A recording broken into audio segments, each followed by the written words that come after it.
Welcome to the last breakfast. Please enjoy the video. You begin by confirming your account, role, and that you meet access requirements. This ensures proper permissions. Next, connect via the hospital network or VPN so data syncs real-time.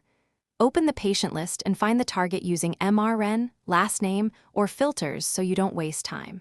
Once done, review the header for alerts and active orders.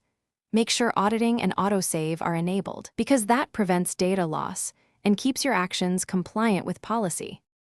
You document using the SOAP flow to stay organized and legible. That's why templates help.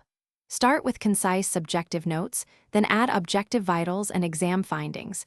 Import lab results directly to avoid transcription errors. For assessment, pick coded diagnoses and link relevant problem lists so billing and continuity are accurate.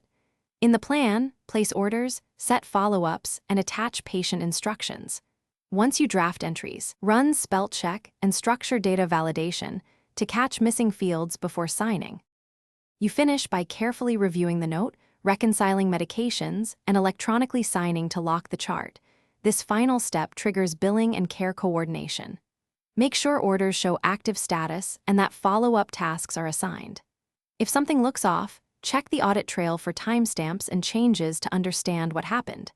If the system freezes or data won't save, clear your cache and re-login. If it persists, capture a screenshot and escalate to IT.